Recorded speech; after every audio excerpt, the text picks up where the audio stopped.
O estádio olímpico cabe quase 90 mil pessoas e ele será desmontado. É a primeira vez na história. Ele vai ser transformado numa arena que já tem um clube. Tem que passar para lá? Tem um clube que já ganhou uma concorrência, um bidding, né? Eu não me lembro do nome do clube. É um clube tradicional de futebol inglês que vai ficar com a arena, mas não é com o estádio, porque não é possível manter essas instalações. Para vocês terem uma ideia, o mínimo que se tem para manter uma instalação desportiva de grande porte é 10% ao ano. Então, se nós gastamos, por exemplo, o Engenhão, 400 e poucos milhões de reais a 10%, dá 40 e poucos milhões por ano. É a sociedade que vai pagar aquilo? É um absurdo. Então, não vamos confundir instalação desportiva para a comunidade, para as escolas, nos clubes, com instalação desportiva para os Jogos Olímpicos. Eu tenho a impressão que essa ideia não é predominante no Brasil e vai nos comprometer no panorama internacional. É a impressão que eu tenho. Ainda temos tempo de transformar em instalações não permanentes. Todas, não é somente uma, não. Todas, para evitar o aparecimento de coisas que depois vão ser contra a própria sociedade. Então, não vamos nos preocupar em usar essas grandes instalações para grupos de crianças. Isso é invenção de alguma mente aí para justificar o gasto do... É como botar grupos de crianças no Engenhão. Olha, gastamos 465 milhões no Engenhão, mas vai uma turma por dia ao Engenhão. Isso é um absurdo. Não se pode gastar 400 e poucos milhões para uma turma ou duas turmas. Isso não existe. Isso é invenção aqui no Brasil. Temos que eliminar isso. Vamos acabar com o legado. Os sujeitos lá no Ministério do Esporte ainda nem captaram essa ideia. Mas naquele livro que eu mostrei aqui, já apareceram os estrangeiros já comentando sobre isso e com cifras. Por isso que os teóricos ainda são necessários. Mês que vem nós temos aqui a presença de um sujeito que é o maior nome do mundo em estudos de mega evento na área econômica. Ele tem esses cálculos para mostrar. Então, nós precisamos trazer esses sujeitos para mostrar à sociedade, aos nossos dirigentes, que alguma coisa tem que modificar para nós sermos mais racionais nessa situação. Isso faz parte dos estudos olímpicos também. Instalações e reforma urbana, transporte, é cada vez mais incisivo nos estudos olímpicos. Então, eu ganhei essa pergunta de presente para poder vender um peixe que é necessário. E porque nós entramos em chavões. Olha, precisamos... A Maria Lenk foi assim, a piscina da Maria Lenk para dar para as escolas em volta. Isso é demagogia. Isso é a mais pura demagogia. Isso não representa o custo que vai ser e o resultado é ínfimo com relação à instalação que foi feita. Tem outras soluções gerenciais que podem ser assumidas. Então, o que está errado é a pergunta. Desculpe, eu não conheço a pessoa, respeito, mas existem experiências que nos mostram que a pergunta é falsa. Obrigado. Professor Lamartine, deixa eu só colocar o que eu presenciei em Singapura. Em Singapura não foi construído nenhum estádio sequer. Eles aproveitaram os estádios já existentes, lá, locais, e eles construíram, na realidade, estádios móveis. Assim que os jogos foram encerrados, todos aqueles estádios foram recolhidos e armazenados, arquibancadas e toda a infraestrutura. É só para deixar aqui essa experiência. Depois da intervenção do Bernard, nós vamos passar para outra apresentação, tá ok? Eu gostaria de estabelecer o princípio do parcial contraditório com relação ao que foi colocado com relação aos elefantes brancos, né? Para começar, os Jogos Olímpicos não são do Brasil, não é o Brasil que organiza. Quem organiza é o Comitê Olímpico Internacional, que é o dono dos Jogos. De alguns Jogos Olímpicos para cá, que existiam de fato elefantes brancos, eles vêm diminuindo.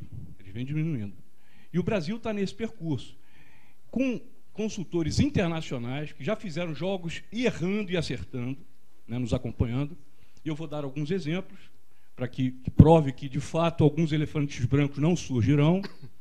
Dentro do autódromo, onde já tem lá o nosso Maria Lenk, a Arena Multiuso, o velódromo, serão construídos 2 estabelecimentos temporários.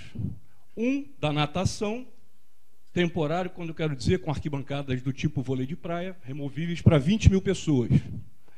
E outro para o basquetebol, idem, que exige a Federação de Basquetebol Internacional que tenha para 20 mil pessoas.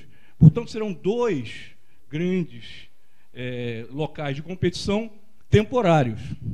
Aí vem a pergunta, o Maria Lenk foi construído com proporções erradas, porque agora tem que fazer uma coisa maior. O Maracanã foi destruído, já foi reformado 2, 3 vezes. O que é isso? É um absurdo. A pergunta mais simples, que ninguém quer publicar, né? Alguém imaginaria que a gente pudesse ganhar os Jogos Olímpicos? Fale de coração aberto. A exigência da ODEPA, a Organização Desportiva Pan-Americana, ela é uma específica, que estabelece o número de público e tamanhos para atender aquele específico público. São 42 países, não é como uma Olimpíada. Ganhado os Jogos Olímpicos, obviamente que o Maria Lenk não serve. Isso a imprensa não divulga, não mostra que existe esse tipo de percalço. O Maracanã não teria sido reformado para o Pan-Americano se nós soubéssemos que iríamos ganhar das Olimpíadas. Aliás, eu quero deixar claro aqui uma coisa que é muito fácil de se perceber. O Comitê Olímpico Internacional, que tem uma tradição histórica de eventos, pessoas dentro e fora, área técnica, área política, área de quem vota, muito vasta.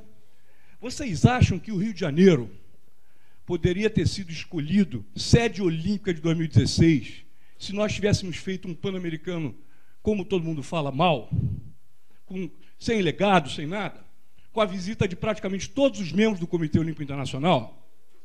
Então é um absurdo acreditar numa coisa dessa. Vamos parar de criticar e vamos tentar entender que existe um processo. Eu participei como atleta de voleibol de 4 Pan-Americanos, 75, 79, 83 e 87. E fui a todos os outros até hoje. Ou seja, de 75 para cá, eu fui a todos. O Rio de Janeiro conseguiu imprimir um padrão olímpico aos Jogos.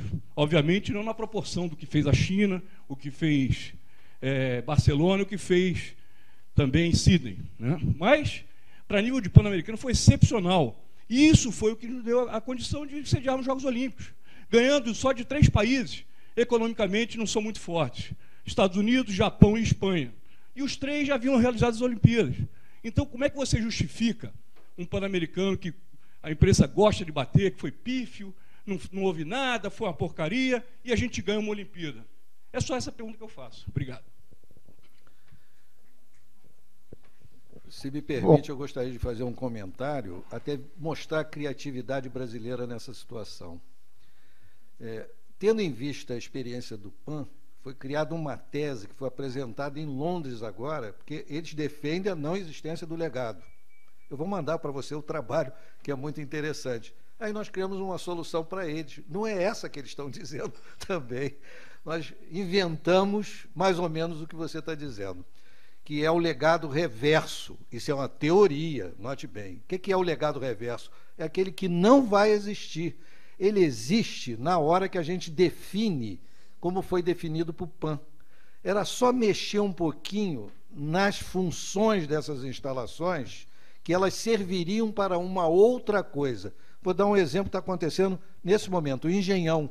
O Engenhão, com aquele tamanho e aquele preço, ele está se tornando viável agora que fizeram um projeto para instalar o campus de uma universidade, por acaso é que eu pertenço.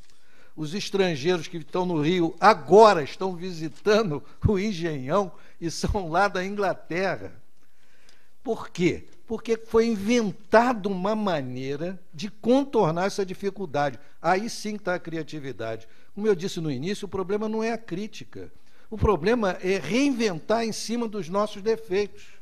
E nem interessa saber o culpado.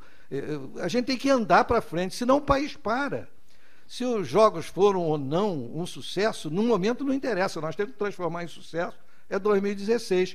A malandragem aí, então, nós olhamos para o passado, o que houve naquilo ali? Aí nós transformamos essa situação, criando uma mais favorável. Me parece que até o material do PAN se poderia recuperar desse jeito. Chama-se legado reverso. É isso que foi introduzido na literatura. Posso mandar para você? Há muitas novidades correndo nessa área que também ninguém sabe. Esse pessoal dos estudos olímpicos é muito mais avançado do que a gente imagina. Eu já fui até superado por essa gente. A última novidade é geoprocessamento. Muda toda a situação. Quer dizer, nem o COI chegou lá. Para 2016, há certas experiências que nós estamos fazendo que o pessoal do COI vai aprender com a gente. Porque o geoprocessamento muda a ideia do local dos jogos. Isso em Londres não existe. Nós apresentamos isso em Londres. O trabalho não é meu, estou muito a cavaleiro disso. E algumas pessoas aqui presentes já viram. O Cristiano está aí? Não. Essa pesquisa é muito avançada no Brasil, e nós vamos terminar aqui para não ir muito longe, né? Porque o Catunda já se aqueceu. Então... Já esfriou. Cada lugar é diferente de outro lugar. Londres não é a mesma coisa do Brasil. Então ele chega e diz, não, tem que derrubar tudo isso. É uma ideia fantástica. Ideia fantástica. Todo mundo ganha com isso. O custo diminui, não há custo de manutenção, mas existem outros problemas que não aparecem. Não aparecem porque a área foi dimensionada para uma transformação. Eles calcularam aquela transformação urbana, que é bem em volta, é uma área de Londres que foi degenerada. É mais ou menos como o prefeito quer fazer aqui no centro da cidade. O prefeito teve essa percepção e viu lá em Londres, de fazer algumas instalações olímpicas lá no centro. Então, aquele é o modelo de Londres. Então, o cálculo que está sendo feito no Brasil, e que não existe, mesmo para o Comitê Olímpico Internacional, que eu acredito que nós vamos passar para eles, que é redimensionar essas dimensões desses jogos. Não pode ficar daquele jeito. E estando na Barra, e já tem um trabalho feito sobre o PAN, sobre isso. Quer dizer, os cálculos que foram feitos no PAN e do projeto atual, eu tenho a impressão que dentro de uns 6 meses nós já estamos publicando uma maneira de ver toda essa área de uma forma diferente, que o próprio COI pode avaliar e modificar a cidade. Nós temos que pensar na cidade. É claro que pode haver distorções no legado, mas não é esse o caso. O caso é ir além, senão nós não andamos. É a mesma coisa dos valores e da educação olímpica. Se nós nos prendermos a determinadas circunstâncias, para ter educação tem que ter isso e aquilo, então nunca tem, que a gente não consegue se desenvolver, porque é um embate. As organizações não conseguem ir ao encontro do que os educadores desejam. Há um hiato entre poderes e atos econômicos e das possibilidades de realização de alguma coisa. Então, o assunto é muito complexo, que eu acho que não deve ser vindo para cá. Não é o momento é só focalizar nos Jogos Olímpicos, na nossa tradição, nos valores, e pelo menos nesse setor, nesse foco, nós podemos conseguir alguma posição para caminharmos, que eu acho que o impacto já vai ser muito grande se nós conseguirmos dar algum legado, e esse não será reverso, para a educação.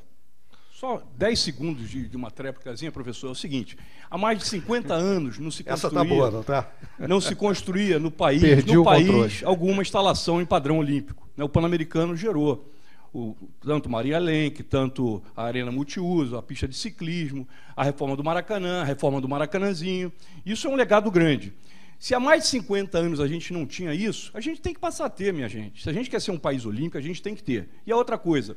O ginásio João Avelange, esse sim foi programado para que, de 45 mil pessoas que ele atende hoje de público, atrás de cada gol, ele tem um espaço em branco que vai ser construído uma arquibancada de 7.500 lugares para cada lado. Então ele vai alcançar o padrão olímpico, que são 60 mil espectadores. É só esse esclarecimento. Obrigado. Bom, vamos dar seguimento agora para a próxima apresentação, né, com o professor Antônio Ricardo Catunda de Oliveira. Por favor, professor.